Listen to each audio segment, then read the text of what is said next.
So this will be available on the D2L if you need it.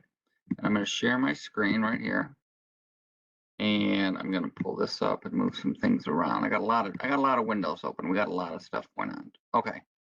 So once again, my screen tends to look a little bit different than yours. So just to check, you guys can hear me and you can see my screen shared?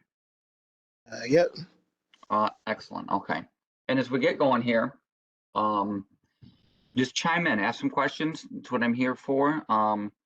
I know I want to get through this. Last time we spent a long time reviewing the prior lab, and we can do the same this time as well.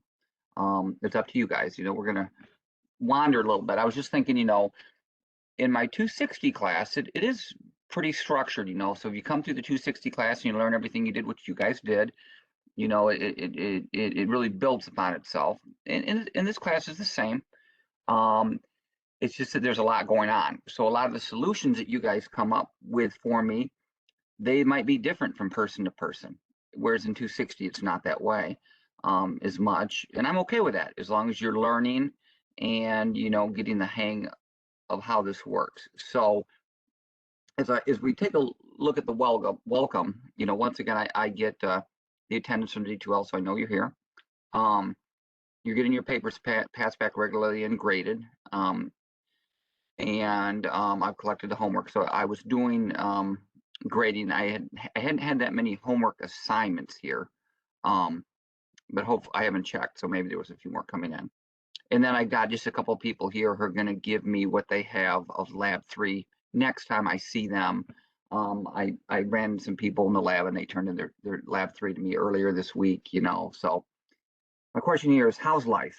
And so are you behind? Are you hanging in there? I just want to reiterate that there's a lot going on, and as you are working through this, I do see a lot of growth in everybody, even if you may not be getting your lab all the way done.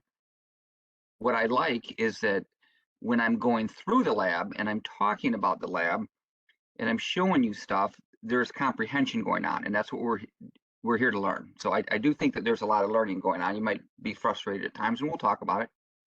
But keep chugging. We got a lot more to do. The next few labs are pretty rough still, and we're learning a lot, trying to cover a lot of ground. But let's get it turned in what you got, and be sure you're learning, and be sure you understand. And then, like I said, at the end of the year, when it comes time for the grades and everything like that, if you're real consistent, a lot of the grades, converge on the 3.5 area. No guarantees, but I think I'm seeing the learning I want, even though you might not be happy with how you're doing in the labs. All right, if that makes sense. All right, but let's start with our lab 3 review. So there's a lot of push buttons and toggle switches on that thing. Some are normally open, some are normally closed. The toggles are maintained, obviously. And there's one trainer, I think that was Joanne's, and can't remember who else's, where like button 9 and light are busted. So just be sure that when you're going through there that you got your IO identified. Okay, yeah, button 8, Joanne, I can't remember. You got 2 other people over there that, but you're on it. Stay on that machine so that you know. And just be sure that you have a good IO map so that you guys can run through and do the lab and push the right buttons and stuff like that, okay? So here's this important one right here, and I'm not trying to scold you. I just want to help you a little bit here, okay? This is not understanding examples before trying to program the applications. And we got into a little bit of trouble with that. And so I don't look at that textbook related to the lab very often, but I did have to go back and look. I always go back and look just to remind myself. That textbook, right here had, master control reset in here, and there's an example. And I went through and I read it. I just took about, 30 seconds to glance through here and find, what I needed to find. And I'm convinced that textbook laid out exactly how a master control reset worked. And we talked about it in class. And I went and looked at the lab, and in those questions that you did, we're supposed to show you how a master control relay or master control reset works, MCR, for example. And so, so I'm not scolding, I'm just trying to help you. be careful not to just put down answers on the homework, not to just put down answers in the lab without understanding what you just wrote down. Because you're going to spend 10, 15 hours in the lab trying to figure out what's going on. And some people did. I mean, I have students that did 20 hours a week in the lab trying to get these labs done. That stuff's there for you to learn. So when you go and you get the answer, man, I encourage you to try and understand what you just learned and what you just wrote down. And if not, ask me, because the applications get harder, and that's based on what you're supposed to learn. So I think people just jammed through the first parts of those, and they didn't actually understand what the jump to label was doing or the master control reset was doing. And they spent hours, actually many extra hours, when they didn't have to. I want to help you. Let me know how I can help you. I'm trying to give you book stuff that explains it, video stuff that explains it, PowerPoint, labs, and then I'll give you an application. I want you to understand it. But the moral of the story was, there's a big difference in retentive and non-retentive and non-scanned. That's what scheduling was teaching us. And even though it might have been a little frustrating, maybe you weren't properly prepared, but there was a lot of problem solving going on. Like I said, you're flying through the software, you're creating tags, you're scheduling. A lot of people were doing a lot of crazy scheduling. So I see that you see that, but it's going to get hard here coming up, and I want to be sure that you are preparing yourself for this by asking questions, doing the homework, reading, understanding, whatever. Okay, but you are flying around and you're doing pretty good. So output modules are sourced. We did pretty good with that. That's, once again, our output modules are sourced with a red wire, and because they're diagnostic, they also have a ground on them. So the red wire is the sourcing for the modules, but the black wire to the DC is critical as well, because the modules are smart. They can tell if you've blown an internal fuse and stuff like that. They need the ground. And my input module is sunk. That goes to black. Okay. So once again, on a scale of 1 to 10, just syncing and sourcing an output module, because I'm going to give you an AC module next time. Now that we're doing it with a DC, I'll give you an AC or whatever. Scale of 1 to 10. How are we doing with connecting the modules? Looks like decent scores. So just to remind you, and I can draw it out here. Let me find my item here. And so in our rack, we've got this rack here, and we've got all these modules in them, whatever. But the ones I'm giving you plug in here. And so this is an input, and this is an output. Well, there's a red wire coming out of here, and there's a black wire coming out of here on my output module. This needs to go to plus, and that's the source. That's the source for that module. And the black needs to go to negative, at which point, these channels coming out of here, and I think I only had a couple of outputs, maybe 2 DC outputs, output, 0 and output 1. Well, if you make this source right here, this red wire, then when you turn these on, you're going to get voltage out of them. Okay, that's sourcing the module. Okay, and that's how we hooked up the SIP 500. This added black is because they're diagnostic modules and can be reset. My input module right here takes the black wire, and that is minus. That's syncing it. And if you do that, well, then my inputs here, the wires, running out of here, input 0, input 1, input 2, whatever. Well, it's not really out because they're sunk. The arrow is in. Your device is going to be bringing voltage in, whatever push buttons you put here, voltage, through your switch. If you do a switch right here, a push button, it's going to bring plus into there, and it'll get sunk. All right. So hopefully that's helping you understand the sourcing and the syncing of it. And so if the module's sunk, you need a voltage providing sensor. You either pass voltage through a switch, or you have a proximity sensor, something that brings voltage into here, and then you have the loop back to negative. Okay, so that's the sourcing and the syncing. And it's just a little bit different. Before, we had those banana jacks on the 260s, and people get used to those. And now I've got wires with banana jacks on the end of it, and you'll get used to them, I guess. But remember, there's no banana jacks out there. Usually these are just screw terminals that you need to make connections to. All right.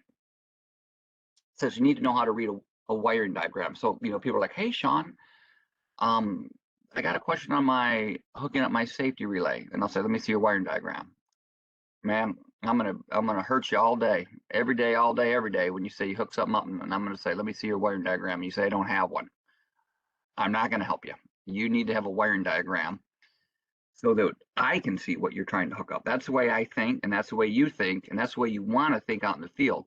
You don't want to be hooking anything up without a wiring diagram, without knowing what you're not going to trial and error this and blow something up, because these modules are really expensive on control logics. If you blow up that output module and they got to go buy a new one, it's going to be $600, and your boss is not going to be happy. All right. So wiring diagrams, and I gave you that circuit diagram link, and it showed a lot of different safety relays right here. And when I first started hooking up safety relays, I would just get this and I'd just look at it and I'd be just like, wow, what is going on? And I just had to look at it and try and figure out, what it is. Here's a mushroom head push button. It's got a normally closed here and a normally closed here. It's a dual channel. It's a dual contact e-stop, and one's going there, and 21, 22, and 11 and 12. That's what we've been doing, right? And here's a start button, and here's my close contacts on my contactor that are monitoring. So and don't get hung up by this stuff in here, So you gotta read these wire diagrams, because that's what it's gonna be, man. The boss is gonna turn something over to you, and you're gonna go online, you're gonna pull this document up right here, or an Allen Bradley one or whatever, and it's gonna be ugly. And so I just want to help you. If you can find a wiring diagram, and I can help you. And then the other thing that's crazy, and we did it in 131, is the time domain here. You hit your reset switch high, what happens, these reset, blah, blah, blah. To read these time domains is critical. And when you're trying to figure something else out, that's all here, okay? And so the safety gate applications were in this document, and they were also at the beginning of the lab, So here's look at the time domain on this mother. You just want to read it and understand it, because someday you'll be solving the problem, and this literature is out there to help you, okay? And I'm just making you aware of it, and I want to help you, all right? But I personally need the wiring diagrams if you want me to help, because I can't help if I don't know. So MCR versus safety. So here's a wiring diagram right here. This is different. This is just a slightly different look than what I've been giving you all through 260 that I gave you like 10 times. I gave you the MCR wiring diagram. This one looks slightly different. This is the one out of the textbook.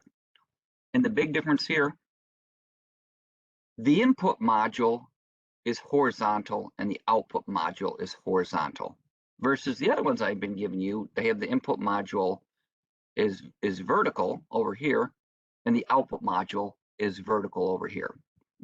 This can't, hang you up, So does everybody, you look here, input module, here's L1, which is my neutral or my negative. So my input module sunk, that boom. There's my output module, and I got voltage over here. So it's sourced. But if it's a diagnostic module, it's also got a ground to it, all right?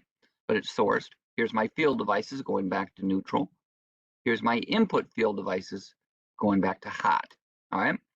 So as I explain this, and it's got an MCR, look, MCR, and that closes right there in order to juice up the IO. My processor is always on. There's no switch, L1 and L2. The processor is always on. It's the IO that gets turned on and off.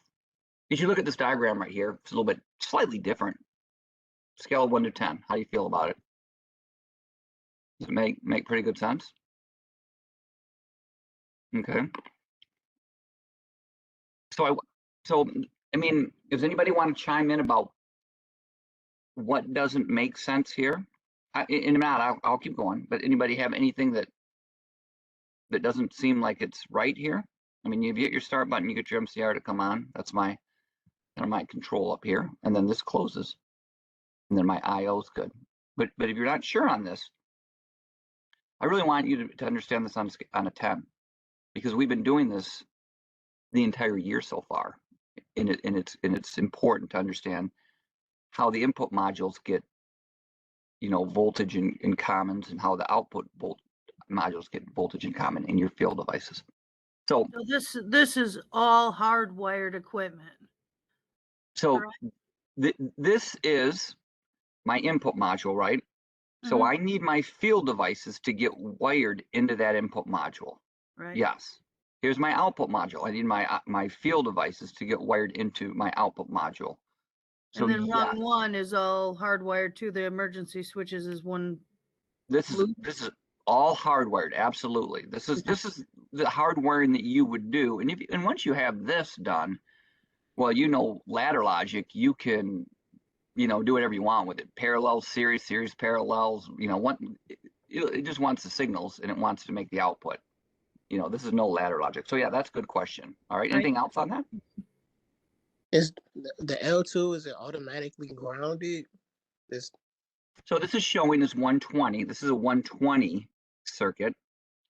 If it was a DC circuit, well, then L1 here would be, the plus side of your 24, and L2 would be the negative side of your 24.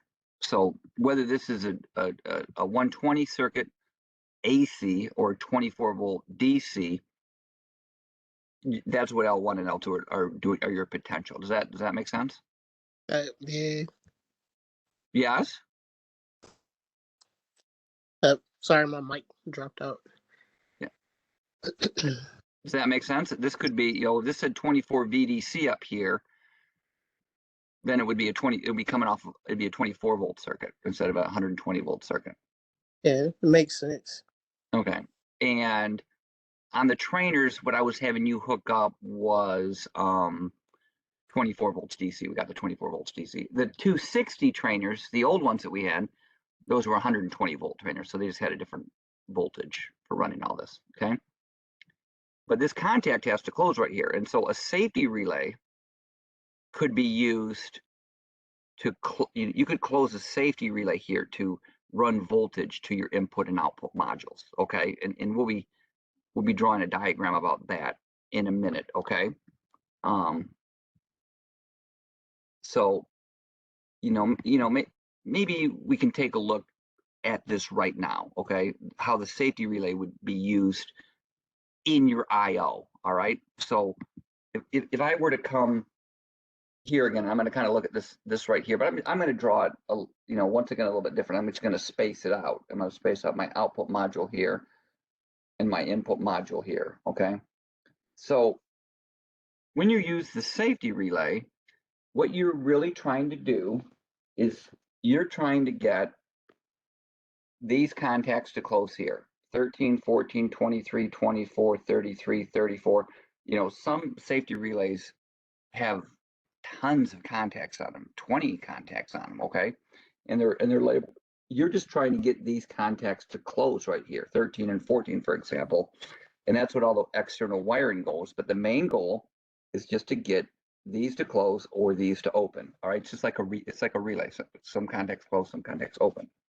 So if I'm using a safety relay, and some people were doing this, but they didn't have enough outputs, is I think we were turning on, a solenoid to lock the gate, and we were turning on a light. Okay. And so what this is, remember, this gets voltage because it's sourced. And then these right here go back to the common. All right. Or if we were using plus DC, we'd be thinking about plus and minus there. Okay. So what some people did is they put their safety relay contacts here, and they ran out of contacts. They put 13 this was 13 and 14 here, 13 and 14, and they put a contact here, which was 23 and 24. So when the safety relay closed, hey, if the PLC was trying to turn this on, they would come on. That was one way, and you could do it for all of your outputs, except you would need a lot of safety relay contacts, right? Or maybe a better way to do that is, just keep these wired in like they were, right? And then take my voltage right here, okay? and use this as a 13 and a 14. So when this safety relay contact closes here, 13 and 14, then I got voltage to my output module. So the safety relay goes down, all of the outputs go down because there's no voltage to the module. And so when I look at this right here, that's kind of what I could have going on here. If this opens, the voltage here to my output module opens and it's dead. As a matter of fact, none of my inputs would work here either if I opened that up with a safety relay. So that was, you know, an option for the safety relay there, and we'll be going over it again. So does my little depiction of a safety relay can replace this contact right here? A scale of 1 to 10, how do you guys feel about that? That you could use a safety relay instead of a master control relay? Okay. You could use, in this safety relay, this master control relay circuit right here, you could put another contact right here. And that could be your 13 and 14.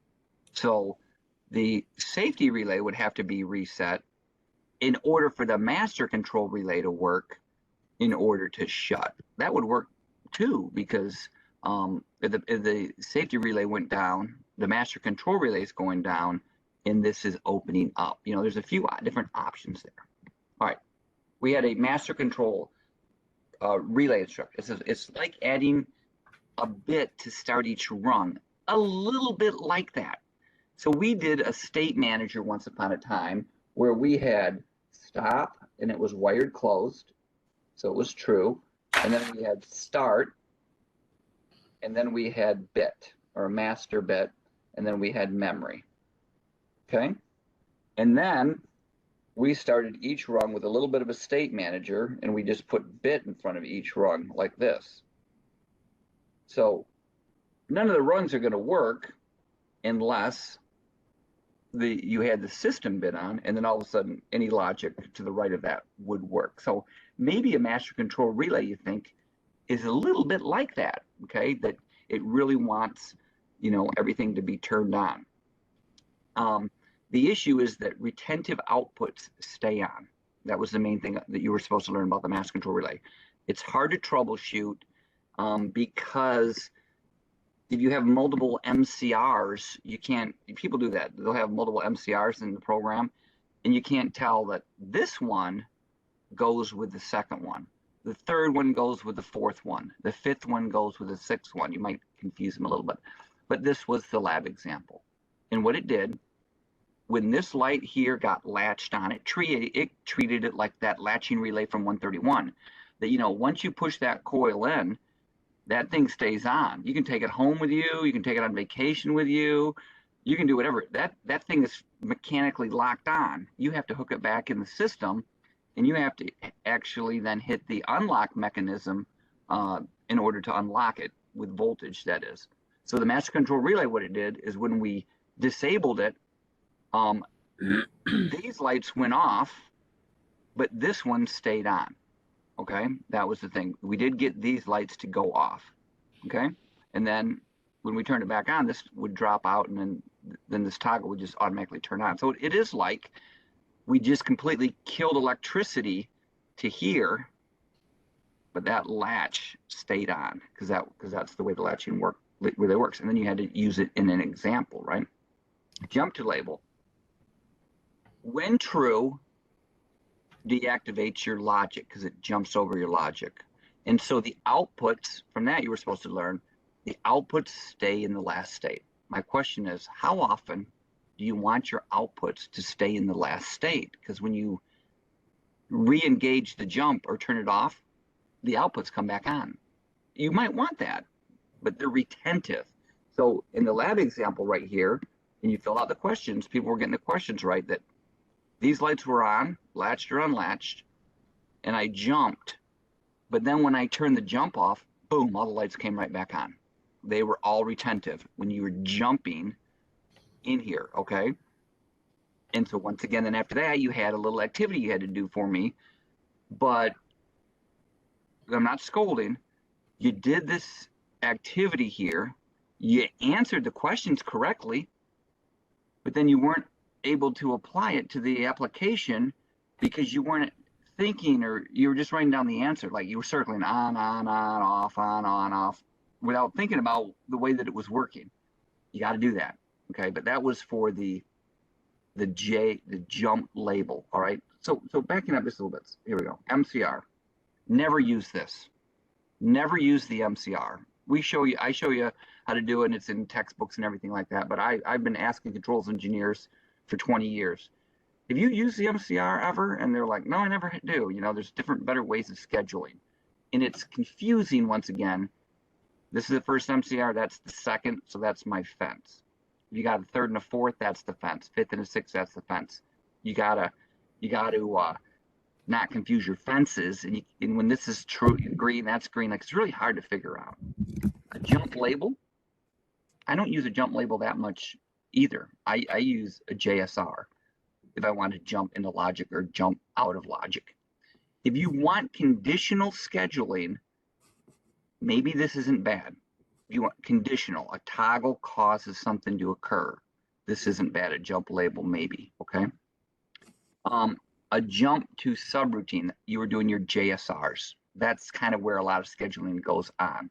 When true, it activates logic. When it's false, outputs in the last state when deactivated. I ask you again, how often do you want your outputs in the last state?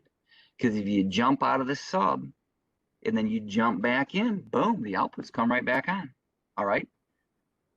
You got to be careful about conditionally scheduling of subroutines. As a matter of fact, it might be better not very often, you know, to conditionally schedule subroutines. I was having you do it. You know what? And I'm telling you, everybody had a lot going on with their programs. You were had a lot of scheduling going on with your subroutines, and you were using outputs and inputs a lot and everything like that. Never do that in the real world, what you were doing in this lab. The fact that you were doing it and understanding what was going on, I like that you were getting it. All right, that's beautiful. That was the goal of it, to understand how to do some scheduling here. But it was overly complicated. And, you know, at times you were even confusing yourself with your own program. But probably don't do that much conditionally scheduling, okay?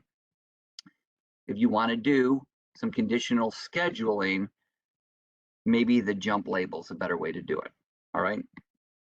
Input output parameters. We programmed a dent, but you can be even more powerful when you move analog information in and out of the sub, all right? And it also often needs a zero situation to reset the parameters, all right? And that was the lab right here, because we were pushing a 1, a 2, or a 3 into the subroutine, but then we had this default here that pushed to 0. We'll kind of reset it. And so that's another thing. If you're doing conditional scheduling of subroutines, JSRs, right here. Where's my JSR? We were doing your JSR jumping in and out of subs. You probably want to zero that sub out if you go into the other sub, so that when you go back to the other one, bang, everything doesn't come on, because that's what you learned in the lab about these things stay on. And when you just unschedule them, that doesn't mean that they're off. They're still on. When you schedule them, they come right back on. So here we go. Conditionally scheduling of subroutines may not be a good idea for most applications. Conditional scheduling, that is when you have, you know, something calling a JSR. It's better probably just to have, you know, all your JSRs unconditionally scheduling, unless you're really trying to do something, okay? Maybe, depending on what you're going to do.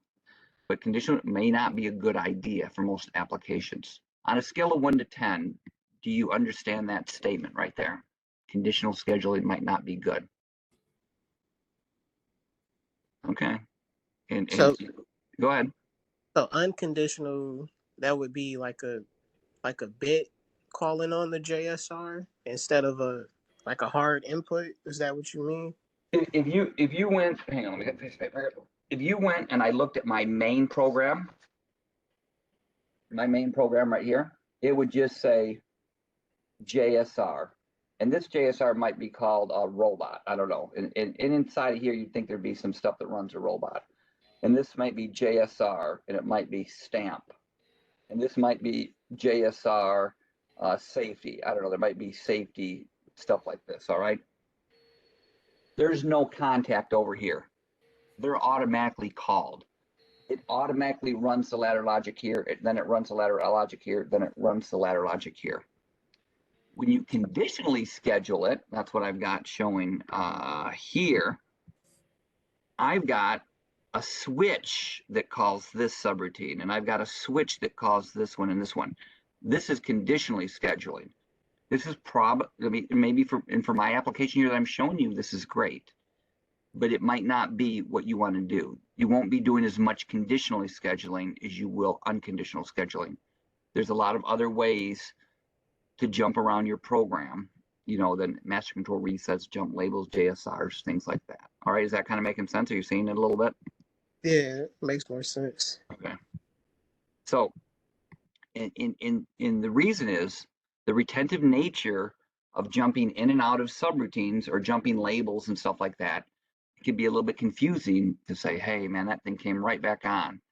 Well, you never turned it off when you jumped out of the sub. And when you jump out of the subroutine, you can't turn it off anyways because it's not scheduled. Okay. So that was, you know, some things that you learned. And like I said, it was a lot. And some people, you know, jammed through it. They had a really good comprehension. Some people were picking it up as we go, and that's fine because you were doing a lot of jumping around, scheduling, more tags. The other thing about this was you were using an output more than once because this lab required a ton of I/O, and you could do that because if you used light 1 3 times, as long as you only had it scheduled once, you could use it like you wanted to. But that's really confusing. You should probably only use an output once, all right? So that it's not in multiple subroutines. Because if it's in multiple subroutines and you're trying to schedule it, you're like trying to, why isn't this light on? Well, that sub's not scheduled and this one is, and that light's off on this one it is. Don't use an output more than once if you can, or a bit output more than once. Or I guess an OTE. Scale of 1 to 10. Do you agree with me on that? Probably not good to use an OTE more than once because you got to find it in the program to find out if it's on or not. AFI, input to kill a rung when not being used. So that's great. We were using this AFI when you were scheduling, you know, because you had so much scheduling going on and your selector switches were busy. So what you came right here, instead of having a contact here, you change that to an AFI, and it was an AFI, and then that subroutine was just always false. And this one, you were taking the AFIs in and out and stuff like that, always false instruction. Well, what some people did here in their main, they put AFI and they put a light on there. Well, that light was always off because AFI means it's always off. And then they tried to use it in one of these subroutines and it didn't work. Well, an AFI is an AFI. If it says always false instruction in front of an OTE, in front of a light or a bit or something like that, it's off. It ain't gonna come on. All right. And a no op, you do need something on the end here. You need an output here. You don't need an input on your programs, on your rungs. You do not need an input on this side, but you need something on the output side in JSRs or lights or you know, output energizes or math or anything like that. Yeah, that's good. If there's nothing to put there, you can put a no op. All right. One shot. I want to talk about a one shot a little bit, and I've got a little video there, but we're not going to watch it. I'm just going to show you a couple things about a one shot real quick. And that's what my program here is. And notice I am scheduling. I am conditionally scheduling a few different subs here. And because I have my selector switch 13 on, I have one shot running. So if I come and look at my one shot right here, I want to talk about this program. So look at me. I'm going to push a button and I'm going to get this to come on, this OTE. It's a bit called mapped PB2. All right. And then this is just going to shut this contact. So this turns that on, which shut this, and then I'm just going to get a memory circuit because my light here is going to hold. I'm going to get a memory circuit if I push button 2. So I'm going to hold button 2 down right here. This is on, which causes this to close. I got everything on. I'm going to let go of the push button, and I got memory here on the light. Okay, I'm gonna hit push button 3 to reset. I'll do it again. I'll just hold the button down, boom, I got memory off. All right. So I wanted to show you the effect of what a one shot has. All right, so if I come right here and I go to bit and I put in a one shot right here, and I call this one. I got a one shot bit. I'll call it one shot bit 2. Sounds good. And I'll compile it right there. Yes. Okay, here we go again. So I'm going to come right here.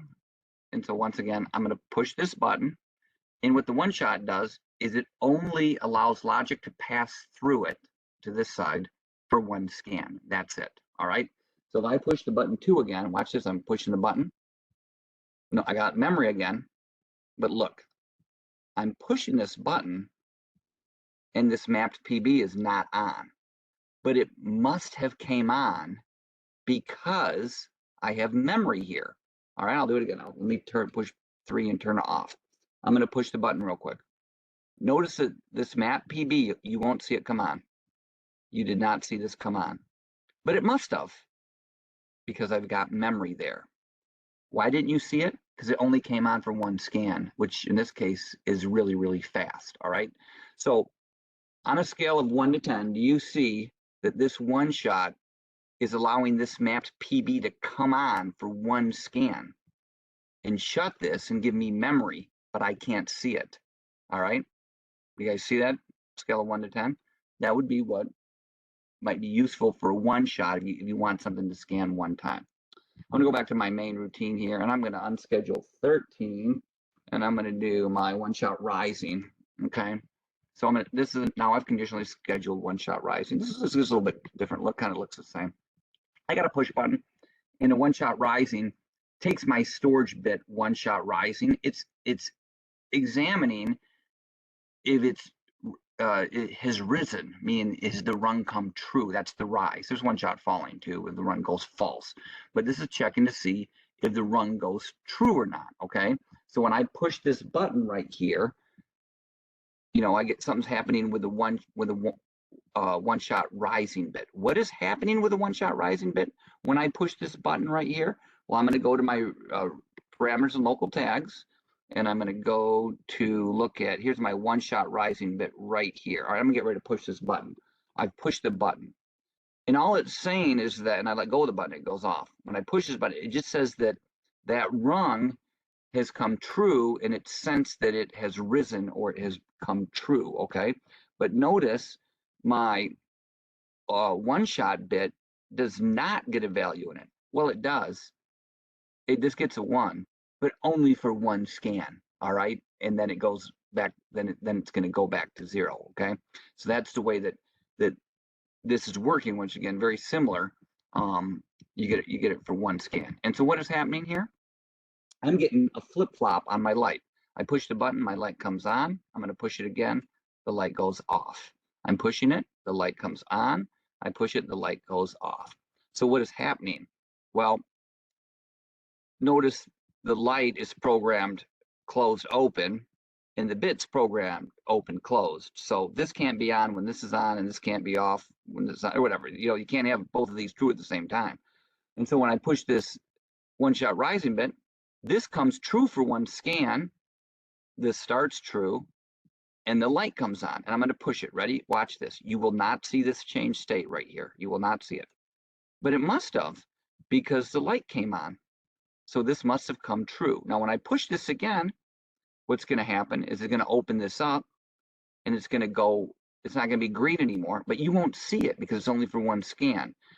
This will come green for one scan, and this will go low for one scan, but you won't see it. I push the button again, and it turned the light off. All right. You can see my counter here. It's counting 70. I'm pushing again 71, and my light's going off and on, and my counter's going. So this is coming true, and it's coming true because I'm pushing my button. Okay. But now what's interesting that we're going to learn this time is that if I push this button, you know, if I push this button 1,000 times, okay, I wouldn't end up with 1,000 right here. I would end up with a number less than 1,000, most likely. And that's because this right here is in the logic scan. And this is part of IO. This is in the IO scan, and they're asynchronous. Okay, so there's a chance this might not read 1,000. That's what we're going to learn this week. Also, look, I push this button. This light comes on, which means that this rung must have been true. It must have been true for one scan.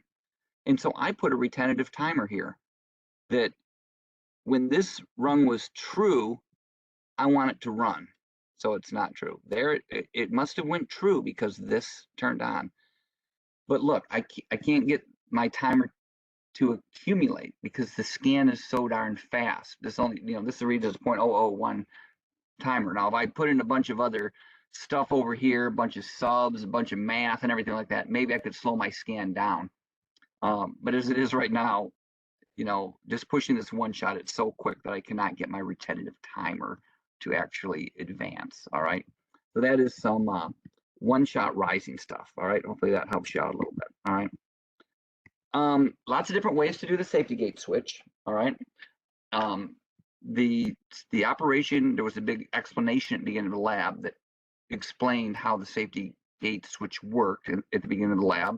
And also there was that document that I linked in the PowerPoint to show you how some of those safety gate switches worked. All right. So they work with a safety relay. So I just want to go, and everybody came up with some very creative ways of doing this. So I just want to go over, just a few of the basics. All right. So, remember when we're looking at this, all we're trying to do is close these contacts here. That's all we're trying to do is close the contacts so we can bring down the machine device. All right. And so the purpose of closing these contacts or opening these, closing the contacts, is to bring down the machine device. And so that was one of the things that we talked about, is that if we wanted to bring down our output module, we could run line 1 through this contact right here and then run it to voltage. I've sourced my output module, but my output module only gets voltage if the safety relay is reset. Okay, that's the way I like to do it. And many people I think almost, did everybody end up doing it this way? Did anybody do individual outputs? I know one group was doing individual outputs and then they switched it over to this because they didn't have enough. But this way takes care of all the outputs. Scale of 1 to 10, how do you feel about this right here? This is pretty critical to understand sourcing the output. Instead of sourcing it through a master control relay, we just sourced it through a safety relay. All right, safety relay's got to be on in order for that to work. Then, we got in some, then we went a little bit crazy. Remember, this is, line 1 and line 2 right here, right? Because that's just my voltage for the relay. And our relays are AC, so they just plugged into the wall. Some are AC, some are DC. This line 1, this could be AC or it could be DC, depending on what we're doing there. So then coming out of, this right here and this right here, what a lot of people did is they put, I'm going to put a contacts here, but it's really a push button, but this was my e-stop coming out of S21 to S22. And so recognizing that, you're just opening and closing some contacts, I can make it a normally closed push button if you want. Normally closed push button, normally closed. It's a 2-channel push button right there. So that's redundant safety. And then what? People ran this through through this closed and this closed. So that you got you could do that if the safety gate was not open there, then this is 11 and 12, right? So closed 11 and 12, closed 21 and 22, something like that, that, and then these wrap around to here like this. Does everybody understand that this 11 and 12 and this 21 and 22 is just these contacts up here, right? That's how you were wiring them. Could have did something like that. Okay.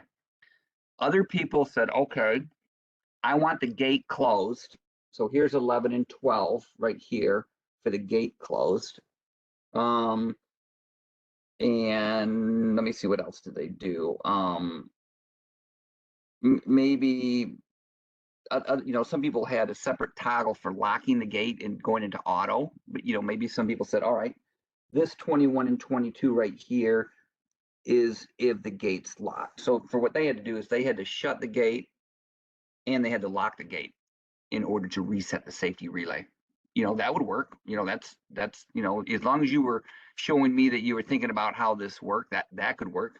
Shut the gate, lock this, auto reset. I did have you, it does need a reset right here. So it needs an open, oops, it needs an open that is going to close right here. Okay. And so a lot of people just put a push button here, but you could say, I want, you know, shutting the gate to do this. So when I shut the gate automatically, here's 21 and 22 right here. When I automatically shut the gate acts, you know, as the reset. And if I open the gate, this is gate open, then that would trip the safety relay. You know, that's an option, but other people just put a push button there to reset it. But if you wanted automatic reset of the gate, you just can't. You're right. I steer you clear. You just can't jump it. It does look for it to come high, and then it looks like it to come low, or low and then high. Okay, so you know, maybe that would work. You shut the gate and it resets the safety relay. And then you wanted to know that the key, the PLC wants to know that the safety relay is on or not. And so you can take this right here and you can run it into an input. Okay. And remember, then this goes back to voltage right there. Okay. So that input. So the PLC knows that the safety relay has been dropped out or is good. Because that way, when you have memory right here, if you were to have stop and you were to have start, and then you were to have your system bit, whatever, right, with memory. And remember that we had that system bit running everything here, right? Bit, bit, bit, running everything. If you put this contact here, which is input 1, or input 1 open, or programmed open, looking for it to close. If somebody opens the gate, you know, you could have that drop this out. Sorry, that's to know with your gate opened. This right here, 33 and 34 is another one. You could put another one, 33 and 34 right here. You could run this and do the next input, 33 and 34 into there. And so let me move this bit over a little bit. Sorry, I'm running out of room. Input 2. And remember, this is just if the safety relay goes down, this one opens. If the gate opens, this one opens. But you're like, hey, Sean, if the gate opens,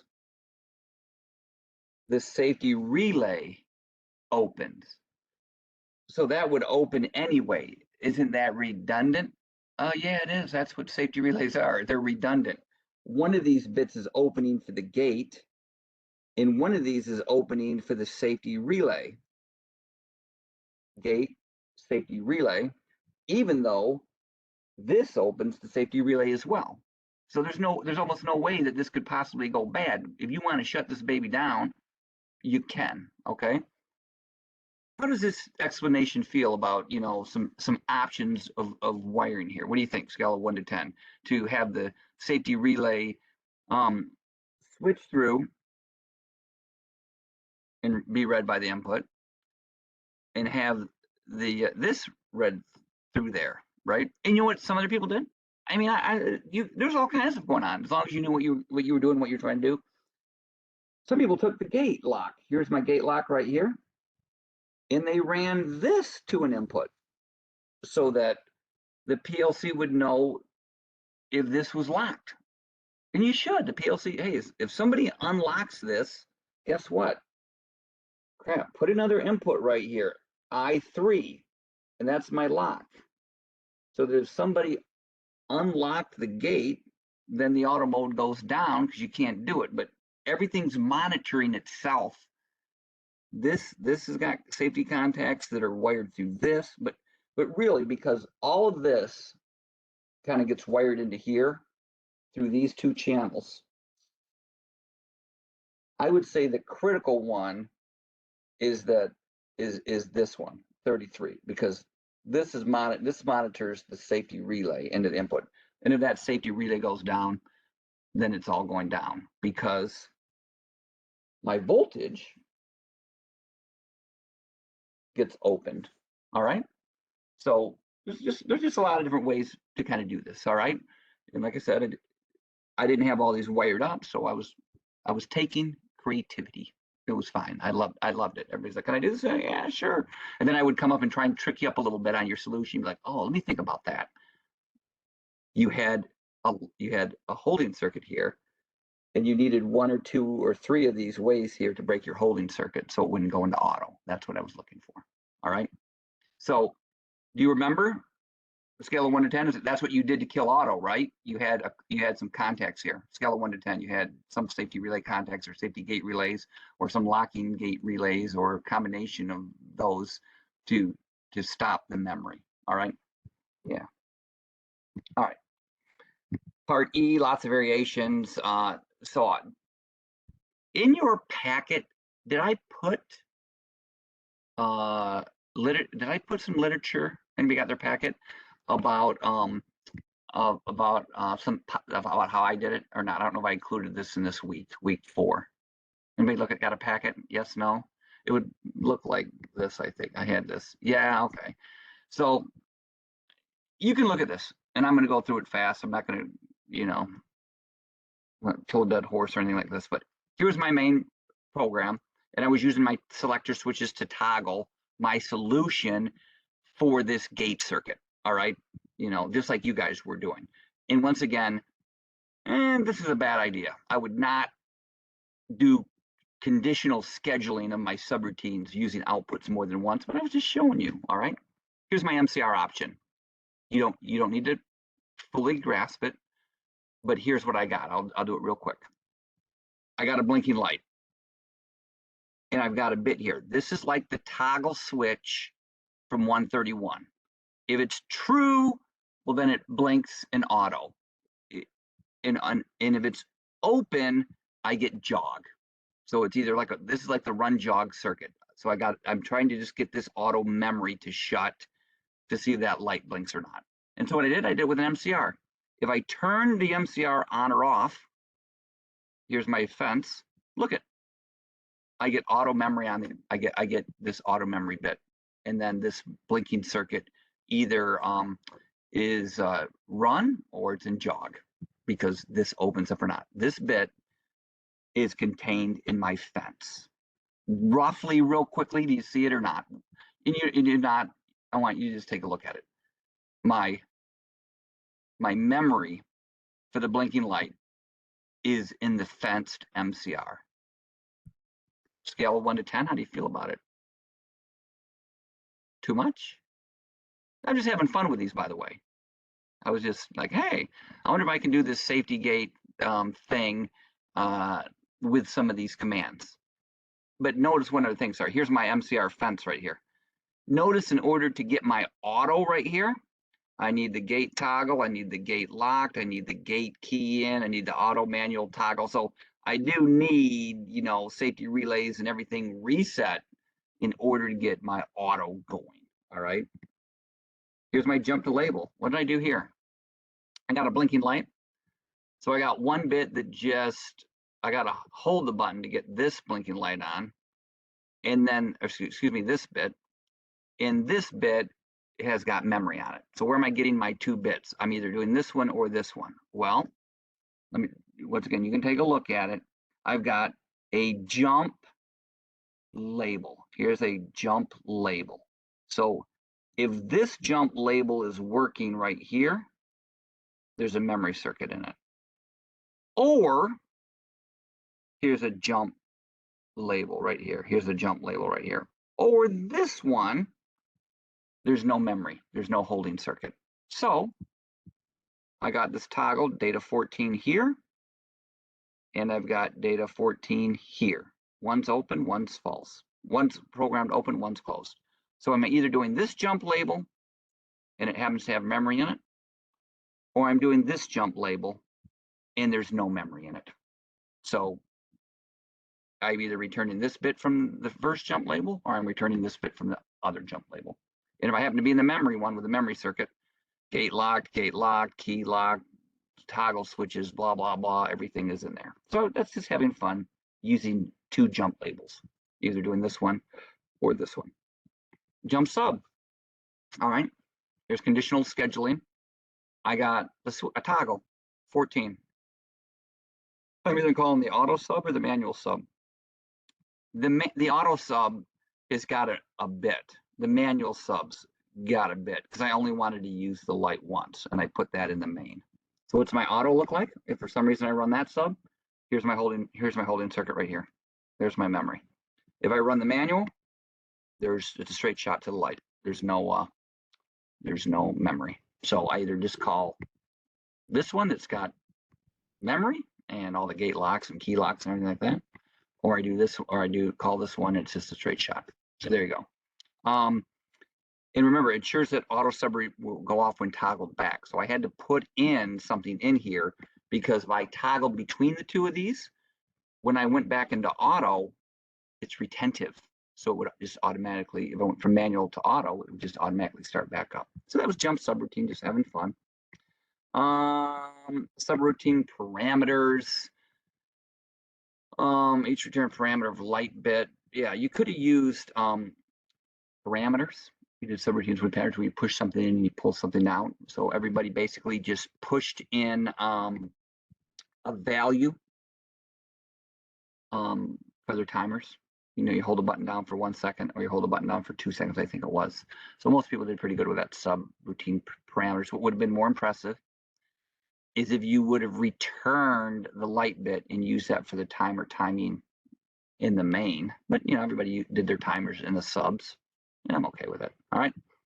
So that was a few things. Just like I said, you could check my logic. I was just having fun with it. You can't delete a tag. You might have made it a controller tag. Okay. And you can tag type reference to the references the controller. So just be careful if you make some type of a controller tag and you can't get in there and delete it or whatever. Once again, you're flying around the software better and better and better. You understand your scheduling, understand your tags, you know, things like that, observing your tags, monitoring your tags. And that's what, you know, a big part of this lab was. So that as we move forward, you can just fly through and you know, you can't find what you want. You can go, you look at your IO modules. You come here, it's not working. You come over here, you look over here. I got a yellow. Oh crap, I got a yellow. I got something wrong over here. When I set it up, I probably did compatible keying. Okay, I can fix this. I'm jumping back to here. I'm back into my parameters and tags, looking here. I'm not sure what's going on. I got my controller tags. Here's my IO. I'm checking here. You know, back to my routines. Was it scheduled? So everybody's really doing a much better job of flying around, you know, in order to find out where the problem is. Okay. I think that everybody would agree that they're getting through it pretty good. Homework review. Here was group 1. So while checking the operation of the parts tracking system while monitoring tags in the window, you note that the value of conveyor sensor 1 remains 1. And so what you would do is conveyor sensor 1, if it was a local tag or a global tag, you can make a global tag with that if you wanted to, you would come up here and get my controller tags on my input. You'd be monitoring it on my data right here, and you'd be seeing that, hey, that thing is always 1 right there. You know, why is that always 1? And then, or you do it in the local tags. You could go in the local tags and find out that, hey, that thing is always 1. Why is that thing always 1? And the issue is what? What can you surmise from this? It's probably a faulty sensor, or it's stuck on. Yeah, what does it say the sensor is? Conveyor sensor 1, is it a prox? Does it get misaligned? And is it sensing itself? You know, something like that. I would say something stuck. If it's a mechanical sensor, something stuck on it and holding it. If it's a solid state sensor, it's sensing itself or something. It's probably something with a sensor. Is what I would go and look at. Clean the sensor up. Take a look. Group 2. let's just need to search your ladder logics for solenoid cylinder, and basically people are doing that. You can just go up here, you can type what you're looking for. I wanted ONS. I think I had some ONSs in here. Find next. Hang on, I gotta go to my main routine. Find next, and it's just going through, and it's fine everywhere I used an ONS, and you know, mine were a little. The more exact that you make these tag names, good and bad, you got to remember the name. Or the more vague you are, like I said, I showed you that one where I hit e-stop, and everything with the words e-stop in it came up, and there was like 11,000 tags or something with it. Could be a problem, but that's how you would search. You want to be smart about doing this. Group 3, a single pole switch is used for a variable preset timer. I had one student turn this in where they were using the JSR, where they were pushing in a value of 1,000 or pushing in a value of 15,000 into a subroutine, and then that was triggering a timer. All right, so somebody did do that. It was kind of similar to the lab. But what's wrong with a move? What's wrong with a good old move? A switch is closed, it's set to 10, and was open, it sets to 15. What's wrong with the move command, you guys? I like the move command. And so what I could do is I could have this switch open and the same switch closed, input 1 and input 1, and this would be a move. And this would be a move, and it would be time 1 preset, time 1 preset. And this was, well, I don't know what it was, 10,000, 15,000. The good old move, the good old move will work because it's tied to the same input. So both can't be open at the same time. One's open to one's closed. So, you know, I think the moves would be easier there. Some people had some crazy things going on, but either one of these, the move or the pushing the value into a subroutine, would work. And I like that somebody did that. What do you think? You guys feel good about either a scale of 1 to 10? Feel good about how to change the timer with a move or a input parameter? I think it was Jason. Jason did this. Anybody else do this? Anybody else do a push? Or were people trying to do a move? Wasn't that you, Jason, who did that? Yeah, Alex, you did a move. I used to move. Anybody else use the JSR? No? It would work. I liked it. Quiz review. You guys are doing good. All right. For the structure timer, which member indicates accumulative is accumulated? The accumulated value is equal to the preset. When the accumulation hits the preset, it becomes done. Okay. The timer tag name for the timer is shown is solenoid delay. Remember, you can put comments on it and all kinds of stuff. That's what it is, but the name is solenoid delay.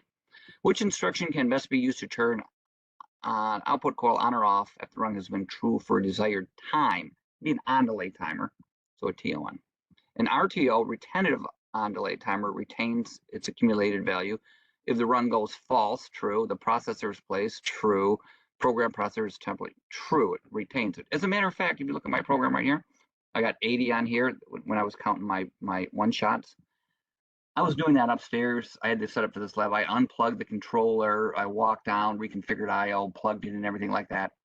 And that number was still there. It does not go, you know, the counters don't go away, or the retentive timers don't go away unless there's a reset. All right. Oops, we're here. Counters count false to true. So you push it, true, true, true, and that's when it counts. The counting is right to 0 by a reset instruction. The second run will not verify, and we're getting over this. I don't see many people making this error. They make it once in a while. The ACC has got a value in it. It's got like 11, 12, 13, 14, 15, 16, whatever. That's not a Boolean. It's not true or false. A contact is looking for a 0 or a 1, a true or false, a yes or no, a Boolean situation. So that was it. Which is a safety relay. A safety relay is wired to directly control the machine control circuit. You want to bring that down. Make the necessary connections so that a safety relay can e-stop a manually operated electric motor circuit. So what I'm going to do, I got another one of these. I got one right here. Let's do it. A manually operated electric motor circuit. So if I have a manually operated motor control circuit, it looks like this. This would be my motor starter with my overloads, right? And then this would be my motor starter auxiliary contacts from there. Stop, start, like that. That's what my manual looks like. Now, if I want to bring this down with a safety relay, all I got to do is put a set of contacts in here, pick one. I got this one, and this one. I'll go with 13 and 14 in order to bring down this manually operated motor starter control circuit. And so what connections do I need here on this? I need line 1, line 2. I need this has to go through a dual channel e-stop. This has to go through a dual channel e-stop, like that. This needs to have a reset button on it. It's probably not monitored. You could monitor this if you want to. We can put some monitoring on there if you want to. I don't know if it said that we needed a monitoring for that motor starter. And then I think we jumped those like that. So that's basically what we're looking for. So this 13 and this 14 circuit right here is this. That gets passed through there, okay? So as I explain this, as I show you this right here, because we've been doing a lot of this, how's that, how's your understanding of that solution right there? Scale of 1 to 10. Pretty good about it? Okay, yeah. And if for some reason you wanted the PLC to know what's going on with this motor starter, then you could take one of these closed contacts and run it to the PLC, or an open contact and run it to the PLC, or sorry, an open one and run it to the PLC, something like that if you want to. But once again, that's just didn't have anything to do with the lab. It was basically all you're ever trying to do with a safety relay is close these contacts right there so that you can pass the machine control circuit through it. You can pass the output module through it. You can pass the master control relay through it, the motor starter through it, whatever you want, you can pass through it, all right? So that's what we had for the quiz. We're doing okay. We're talking about how many nodes does device net accommodate? What's the advantage of serial versus parallel network? What is a token network? What is the function of a switch and star network? How are I/O devices mapped in remote network? What is the purpose of a boot PCR for? What is a network gateway? All right. So we've been at it for an hour and 5 minutes. Do we need a 5-minute break, or you want to keep going? If anybody wants a 5-minute break, just chime in. I got no problem. I'll take 5 and check out on the kids. You guys all right? Anybody? I'll keep going. Everybody good? All right, I'm gonna keep 5 minutes. Take 5 minutes. 7:21. Go. Take 5.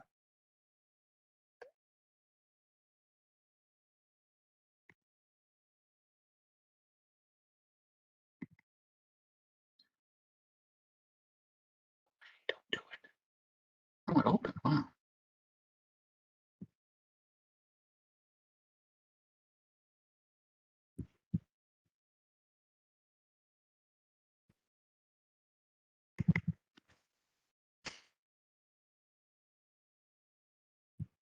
It opened too. Yeah. That's what's this. Yipes. Yep. Back data sheet.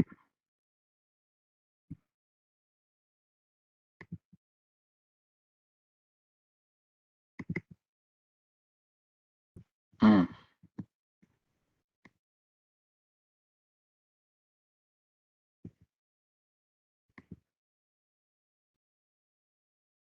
All right. Go get some water.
All right.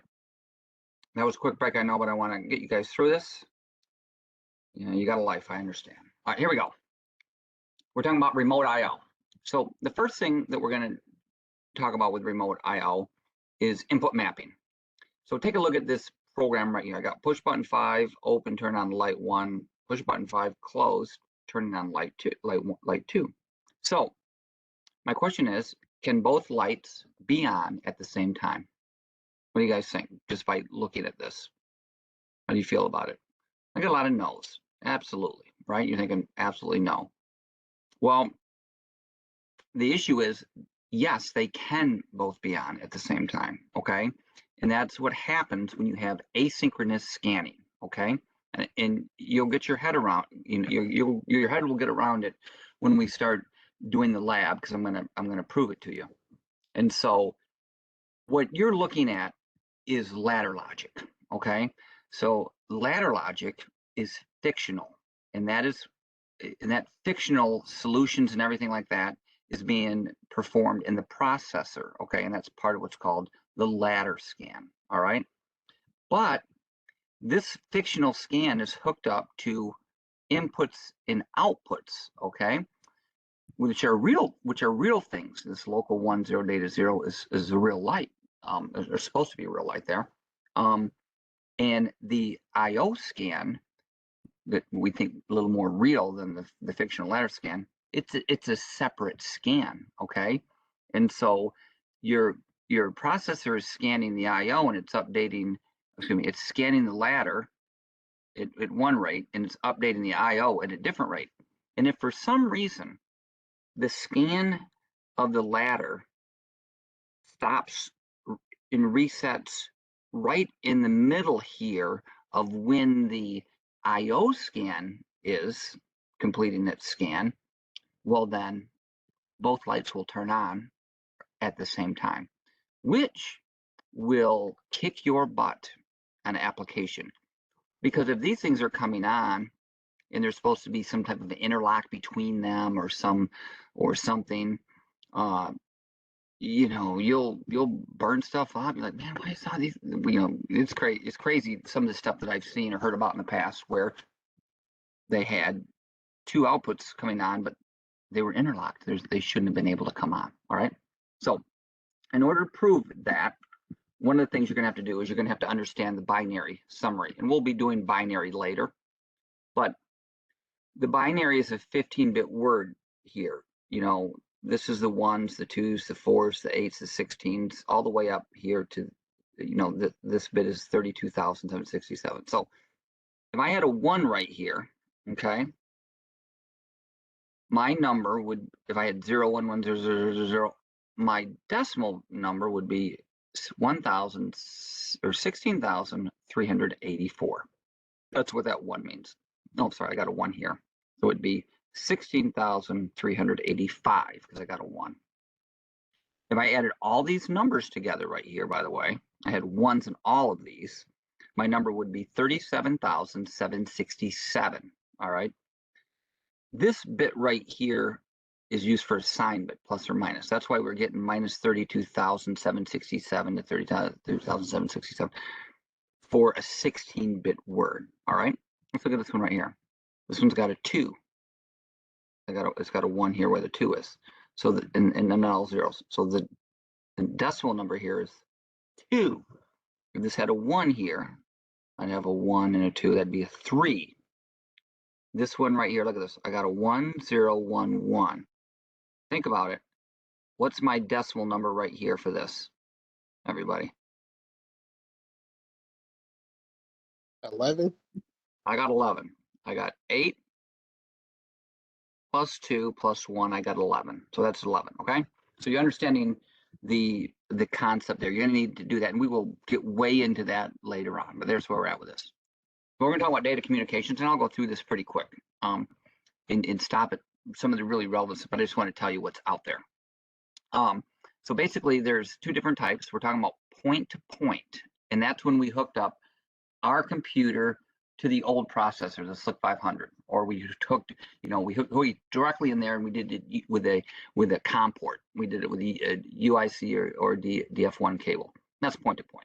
And the other one is a network where you have a lot of devices hooked up and you're kind of sharing sharing the wire, sharing the transmission. Point to point, you get that wire is just for, that connection cable is just for you. A network, you got to share the wire. Okay, I guess that's a real simplified way to make it.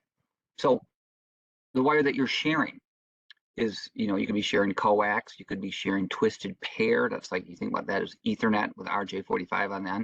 It could be fiber optic, wireless. There's a lot of different transmission media that you're sharing. Okay, and like I said, when we first did Allen Bradley, it was RS-232 communications, a lot of it with a DB9, a 9-pin cable. All right, but now we're going to be doing different types of networks in this one. We have different types of industrial level workers. At the lowest level, there's device, then control, and then information level. Okay, let's look at each one. Device. These are my sensors, my field devices, switches, motors, valves. These are all the things that we're hooking up the device level. That's ultimately what we want to turn on and off to make cars, or to make to brew beer, or I don't know, whatever your automated process does. The devices do it. Okay, and so these devices can be shared. Okay, you normally think like, okay, I got a robot here, and the robot's got some sensors on it, and the robot uses those sensors. And the PLC's got some sensors on it, and the PLC uses those sensors. Well, really, the robot and the PLC can be put on the same network. And then that way, the robot can use the sensors, or the PLC could use the sensors, or whatever controller could use those sensors. They can, because everything's going to be shared. Okay. And that's because of the control level. Control level is that contains network controllers such that PLCs and robots. So once again, you have your devices in that they're all linked together on the control level. Okay. And in one controller possibly could see the limit switch, or the computer could see the limit switch, or the PLC could see the limit switch, or the robot could see the limit switch or use it. They're all connected. Okay. That's the difference between a network and a point-to-point. And then the information level is the top. It's a plant-wide where you can share all the data from all the sensors, all the robots, all the PLCs at the highest level for sales and management, so they can just see how the company's running. Okay, it can be all, you can network together automatically. All right. So in order to get this network working, there's a few things that you have to understand. And the first one is the gateway. They make communication possible between the different architectures by changing the format. Okay, so for example, Siemens might be, from Germany. Let's just think, somebody might be speak German, and Amron might be from Korea or whatever, and they might speak Korea. Well, in order for these to talk, or people to talk, you would need a translator. Okay.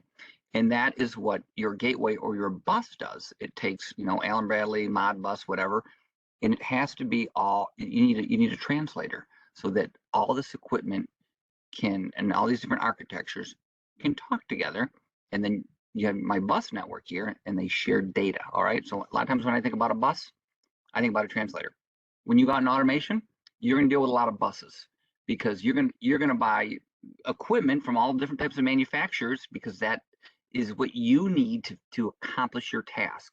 And then when you buy an SMC valve kit and you want to wire it into an Allen Bradley, you got to get those things to talk. Okay. And that's why you're going to need a bus. All right. IT/OT convergence. So have you guys heard of this? Have we talked about IT/OT convergence before or not? I don't know. No, not too much. Okay. So here's how it goes. And this is, do you want to be a hero right here? So in your company, in LCC, places, you have an IT department, and they deal with a network. Okay. And they don't know anything about PLCs. They don't know anything about robots. They don't know anything about control relays or motor starters or anything. They just know about IT. That's what they do. And then the OT people here who do know all about those things, well, it used to be that they didn't know anything about IT because nothing was on a network. Well, nowadays, all that stuff is on the network. All the OT, the operational side of this, is all your controllers, all your VFDs, all your any drives, sensors, it's all on a network. And so you have to get it all talking. And so the thing is, what's going to work better? You think about this, and I'm serious. Take some of your IT people and teach them everything there is to know about machine controls, PLCs and everything like that. That usually doesn't go well. That's not that these IT people like doing servers and all this kind of stuff. I don't know what they do. Whatever IT people do, they fix computers. They don't want to learn about robots and PLCs. Whereas the OT people, they're forced to learn about IT because they have to get everything talking together. And so these OT people are becoming very valuable because not only do they understand robots and PLCs and motor starters and sensors and proximity switches and everything, but they understand networks, all right? And that's the OT-IT convergence. That's why it's important. And if you understand the IT side of this and the PLC side of it, you're going to be a hero because the IT people don't. Usually on your automated system, the last thing you want is an IT person coming in and messing with your network and your PLC because they just screw it up, man, in my opinion, unless you got a really good IT. Yeah, seriously. So when I say this, and Brandon, you laugh, is there anybody who at their company on here that you let your IT department get anywhere near your static IP network? You know what I'm saying? Like you're like, you guys just stay, no, right? But it's really, you think, well, that's their job, man. It's all a network, all switches and managed switches and IP addresses and subnets and blah, blah, blah. Nope. That's right. It's the OT person. That's why you guys have to learn about networks, okay? Because it's going to be your job. So there's different types of networks and different things that you might be hooking up. For example, I got a scan port module right here. That it's something that goes in. It's got where's my scan port module? I thought I had one up here. I don't know where I put it. Oh, there's a scan port module right there. I'm gonna buy one. Channel 1, channel 2, channel 3. This is the type of a 3-channel network that's going to be a little more consistent, I guess. But how would you hook this up, and why would you want to use it? I don't know. It depends on what type of equipment you want for point-to-point devices. This is for point-to-point devices, okay? 3 channels for point-to-point devices. That seems crazy. You're just talking to one device. Why do you need 3 channels? Well, it's consistent and fast is what it is. You don't lose data, error checking, things like that.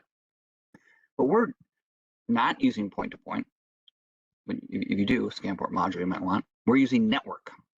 So one of the networks that we're talking about is called DeviceNet. And DeviceNet is remote I/O. So we talked about local I/O. That's what we've got in our racks with all the selector switches and push buttons. They're all wired into us. But really, you're not going to wire 300 yards across the plant to plug into the rack where the PLC is. You're going to run a communication wire over to where your cell is, and you're going to put remote point I/O over there. And you're going to run all the I/O into a little box, and there's just going to be one little cable running back to the PLC. And one way to do that is with the DeviceNet. Has anybody heard of DeviceNet or used DeviceNet before? Yeah, use a little bit of DeviceNet. It's a bit of a pain in the butt. You read about it in the book. That's right. Use it. So DeviceNet is still out there. It's definitely still out there, and it's very useful. But it's kind of obsolete because there's Ethernet. You really want to use Ethernet, but there's a lot of old controllers out there, and still a lot of DeviceNet out there. If you have to set up a new system from scratch, I'm telling you right now, don't tell your boss that you want to install some DeviceNet equipment. You will want to install Ethernet equipment. But DeviceNet is good, and it's for Allen Bradley. All right, here's a DeviceNet. It's an open device level network. It's relatively low speed, but it's efficient at handling short message from I/O devices. So you got your trunk right here, and you got your lights and starters and controllers and computers and HMIs, and they can all, and robots and everything, they can all talk on this network and share data between them. That's what DeviceNet is. It was once a very popular, and it's very, very useful network. When you get a device network scanner, this is a module, and it goes into the item. Okay, it has it's used to communicate information as well as supply power. That's what the device net does. It supplies power to your devices, and it shares the signal information. All right, and so we'll be putting in a device net scanner in one of the slots, and then the device net port here's got 5 wires on it. Those 5 wires go to your trunk right there, and all your devices are going to get hooked into that trunk so that they can come back into your PLC as remote I/O. All right. So communication data is carried over 2 of the wires. There's 5 wires there, one's ground. So 2 of the wires are for communication, and 2 of the wires are for voltage, DC plus and minus. Okay. And so there's a connector right there, 5-pin connector, going to, I don't know, sensors and devices and all this. 2 of the wires are power, 2 are the signal. Device net compact block, page 13 is your connections. So if I come right, I'm looking for what, a device net SDN compact 1737.io. I don't know, let's try this. .io, no, sorry. I'm guessing here. Compact block. Page 13. Let's see what we got here. This is in your data. It talks about, these have to be set to a node address, and we'll talk about it. Here's my wire diagrams for the modules that we're doing, and that's what it was talking about. Page 11, page 13. Here's my connector right here. It shows you the connections that you would make. These cables I've made for you already, so you have to just be sure that you're connecting. And then at the end, you want to take a look at this ahead of the lab to see what these look like. And what else does it say right here? A resistor is needed for termination. So these things are in parallel to where you have a compact block to a compact block to a compact block. All these devices right here are in parallel, but at the end of the run, you need to put on a resistor so that it knows it's at the end. Okay. And it shows you the pins and stuff you need to hook up a device net compact block. So my device net compact block, which was this, is a little remote I/O. So there's some inputs here and some outputs. The inputs here need to be sunk. The outputs here need voltage. And then there's banana jacks, and you would hook up a push button, with banana jacks just like we normally did. From the signal or from the terminal, let's say input 0, through the push button, back to voltage because it's already sunk. And the output is going to come from the screw terminal to the light, let's say, and then it's going to come back and it's going to go to common because the output's been sourced with voltage. All right. And so once again, this diagram right here shows you, a little bit about the contact block that we're using. I thought it was a better picture of it. Hang on. Here's my node addresses. You got to set node address. This node address is set to 62. So the node addresses should be set on this, and we'll talk about it.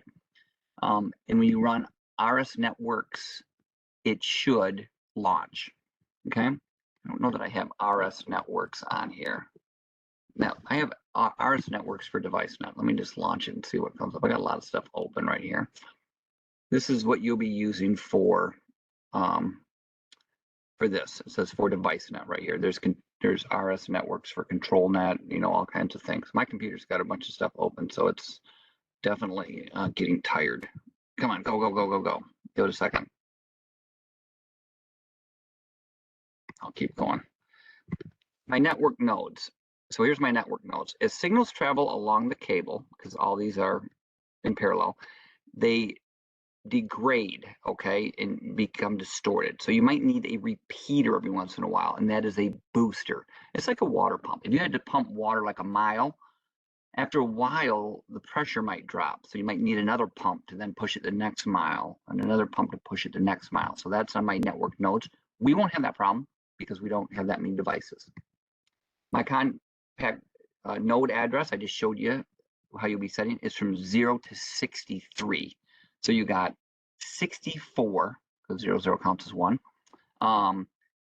64 nodes, so 64 devices that you can put on this adapter, okay? And so here's my device net right here. If I were to click my network right there, I'd have to connect. Links comes up. I'll go through and I would find my controllers on Ethernet right here. I don't have a device net, but if I did have a device net card, it would come in here. I would click it, click OK, and it would scan the network. And it would find upwards of 64 remote devices. All right, think about that, 64 remote devices. Each one of those 64 devices might be a 16-point input card. So you would have 64 times 16 more inputs that you could bring in on this network into there, all right? Or they could be outputs, or they could just be pressure switches or drives or whatever you're hooked to. But that will populate on your device net, and it will tell you what node the adapter that I'm giving you. I'm giving you an input-output adapter because we're going to be putting in inputs and outputs, okay? Is that enough explanation? Is that kind of making sense to you guys? That we're going to plug something into this, and it's going to be on a node somewhere between 0 and 63. You probably don't have to set it. The device net card itself gets one of these addresses. So you got 0 to 63, that's 64.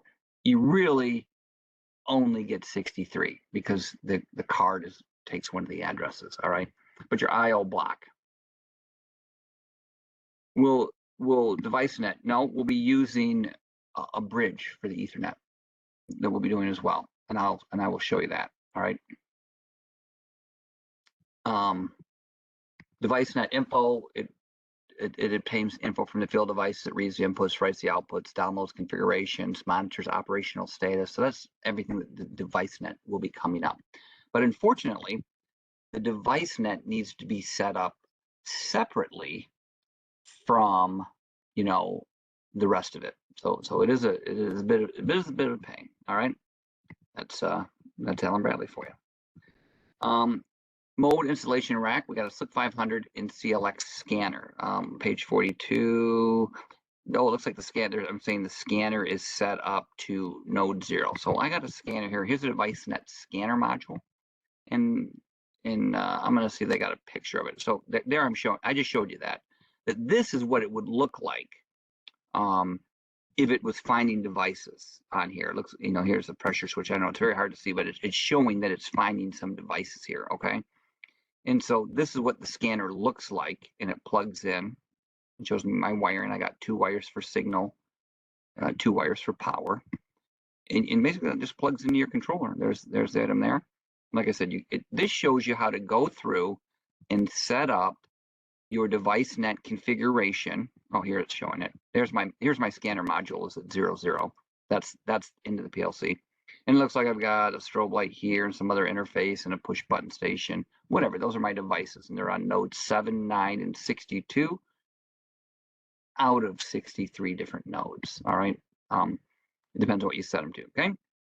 And so it talks about how you would go down here and then download the configuration into the device net controller. And once it's all downloaded, your PLC will read it. It'll see it as a field device, a complicated field device because it's a field device with other field devices, but it's on a network and it will see all that input and output. All right, that's what we got going. I'm going to kill that. That is in your handouts. Don't hop swap this. Don't hop swap those. So bus topology is a configuration in which all stations are connected in parallel and they receive information from every other station. So everybody can talk to everybody.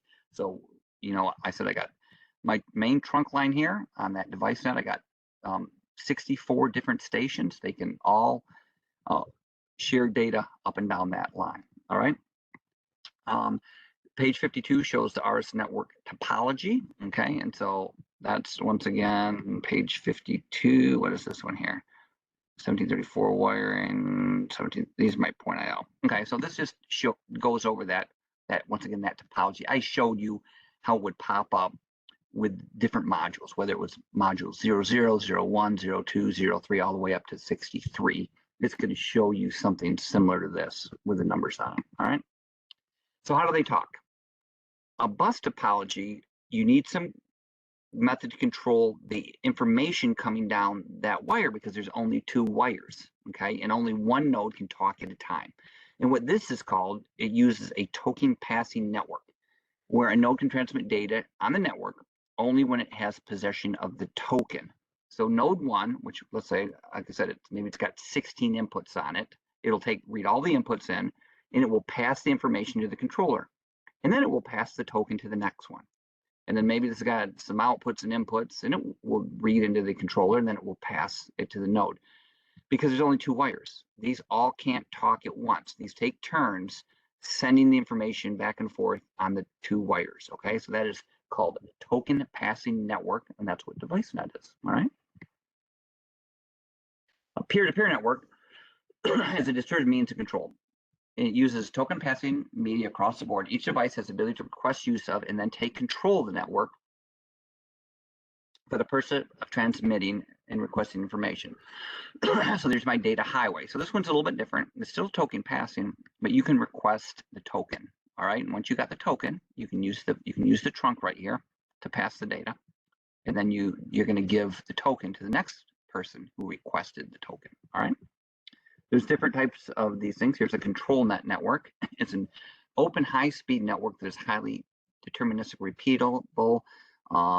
It can predict when the data is supposed to be delivered, and it's got 2 channels. So DeviceNet and control net is a little higher level. If I went here, where was I? Well, let's see. Let's just do Allen Bradley control net card. All right, and I'll just do images. And let's see if I can find an Allen Bradley control net card. Man, just looking at control net card. Here's a control net. So it's got a RJ45 on it, and it looks like Ethernet, but you know, they are just a little bit different. Where's an old school control net card? I can't find one. There's a device net card. So these are just different types of networks that you might be working with. You know, I personally haven't done much control net. Has anybody out there in the chat worked with ControlNet before? Anybody worked with ControlNet? Don't have? No, man, not much. Yeah. Okay. Yeah. So you might have it a little bit. Depends on, you know, if you want your data to be more secure or get it faster or something like that, because ControlNet has redundant data. It uses a SIP communication program. There's 2 separate cables are installed to guard against failures, like cut cables, loose connectors, and noise. So there's some redundancy, basically. It's got 2 cables instead of 1. It's faster, more redundant. Okay, so that's the beauty of it. But after this week, we're not doing ControlNet. We're doing DeviceNet. And after this, we won't be doing much DeviceNet. We're going to use Ethernet IP. Okay, so an IO network plus a computer peer-to-peer network for data sharing. We're going to be using Ethernet IP. All right, and the way that works is we're going to run it through a switch, and everybody can see everybody again because we're all in the same networks. 192, 168, 1 dot. Everything's going to have a different last number on it, and 3 people are going to be sharing the controller. 3 people are going to be sharing the remote IO. 3 people are going to be sharing everything like that, and we're going to be using an Ethernet IP to do that. If we plugged one of the controllers for 3 people into another person's controller of 3 people, we could share all that between them 2. We are not going to do that this time. That's called using produce and consume tags. I used to have the students do that. We're not doing it. So Ethernet IP shares a common application layer between control device and Ethernet, so it can share this. It's a full duplex operation, which means it can talk and listen at the same time. Okay. Automation, inoperability, and these are business. So you can set this up Ethernet all the way up to the highest levels, where once again you can set your computer to have a NIC with a dynamic IP, so you can go out and cruise the World Wide Web. And then you could also have a static IP where you can be monitoring the process. All right, so Ethernet IP. It's modular. So you're going to set up a 1734 AENTR. Where's that right here? 1734.io PP261. Let's see what this is. Here's my point IO wiring. Let's see if they got a picture of it. And this is in there. Oh, these are my individual modules. This module, you can see it. This is the module right here, an OB2, OB4, OB8. These are output modules, okay? And they go into, this is showing them going into a device net adapter, because you can have point IO device net like this, but ours is going to have Ethernet on it, a port, that will need to be, that's already configured with an IP address, okay? But this just, once again, shows you the point IO modules. And then the other one here, is my Ethernet point IO 1734, and I think this will have a good picture of it. We don't have to go through and set it up with boot P. It's already been set up. I've got the instructions there. But here's what it looks like. Once again, right, that little thing there is an Ethernet port. Okay, so we're going to plug an Ethernet cable into it. Let me see if I got a better picture. But this goes through and shows you how to set it up step by step. And I'll be referencing these documents. And the key is, it's like its own little rack. All right, this thing is like its own little rack. So it says the 1734A entire is seen as a child configurable rack. And so right now, I think we would have a 10-slot local rack. We have to set this up as like a 3-slot rack or something like that, because we're putting in, it's got the controller, we're putting an input module and an output module. And OB and IB are seen as children of the configurable rack, and that is seen off of the Ethernet bridge. So our Ethernet point IO is just like a little remote rack, all right? And I think I got, I don't know, 8 inputs, 8 outputs I got going on that. And so that equipment will pretty much be set up. It should go, it should plug in, and it should go well. And once again, our network topology is the layout of it. So we're going to have a switch, and then we've got compute, 3 people are plugged into this for their computer. And then coming into that, we're going to plug in the Ethernet, the Ethernet, remote Ethernet IP is also going into this, okay? And that's called a star topology, where this is the center and all the field devices are external. That's a star topology using a switch or a hub. Page Ethernet point IO, page 34 of the point IO manual. What do I want on that? Why do I want that? Let me look. Page 34. 29, 37, 35, 34. I think I'm just showing the configuration of it, I guess. I can see it there. Where'd page 34 go? Hang on. Oh, it moves fast. So there's my point IO right there. It's going to be running through a switch into my controller. And then each one of these modules are inputs and outputs. And so I know I'm talking a lot, but it's just like the rack you set up locally. If you have an input in slot 1, don't set up an output module. If you have an output module in slot 2, don't set up an input module in slot 2. I's mean input and O's mean output. Same as we've had that problem just setting it up. What I mean by that, I mean, once again, where's that at? Here. If you got an input module in slot 0, put it in there. Don't put an output module in slot 0 because it won't work. And so some of you might have the same thing with the rack. And when you get that all set here, your rack will look like this, or it will have that little yellow triangle in it. And that little yellow triangle is there. You've screwed something up. Might be compatible keying, by the way. That's usually the issue, but you never know. All right, doing well.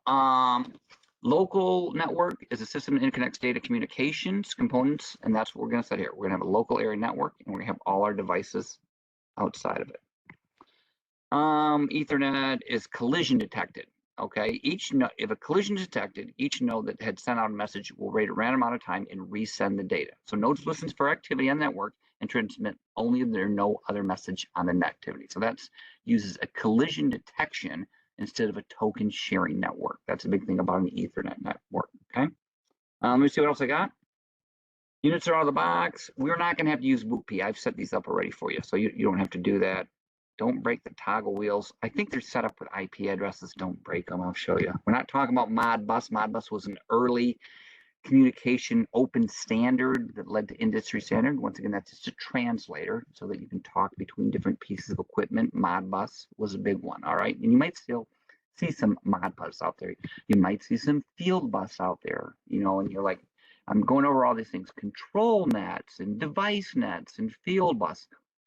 You'll get into it. When you buy some equipment, A and B, and they got to talk to each other, you're going to need a bus, all right? And you're going to have to figure out, you know, how that's all going to work. And we'll be doing device net and Ethernet IP today. So these are some things about these different ones that you're going to want to study and take a look at. It was in the reading. It's just here. So it says quiz and lab. The lab, we could potentially have some restarts because the device net's real slow to get set up. We'll see.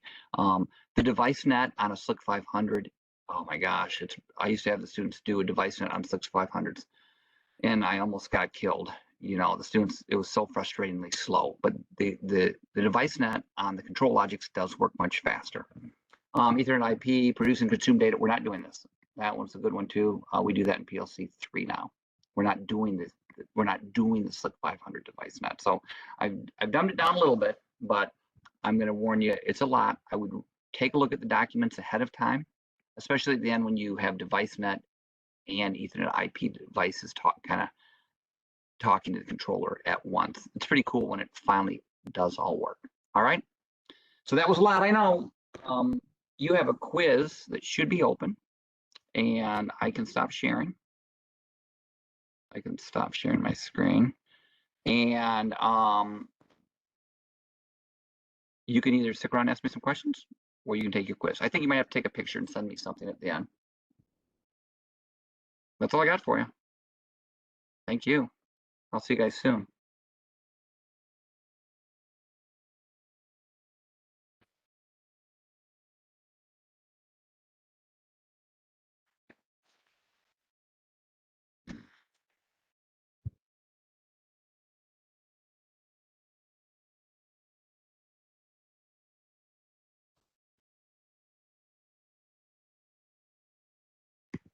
See if everybody is getting connected. And then I will log off. Quizzes.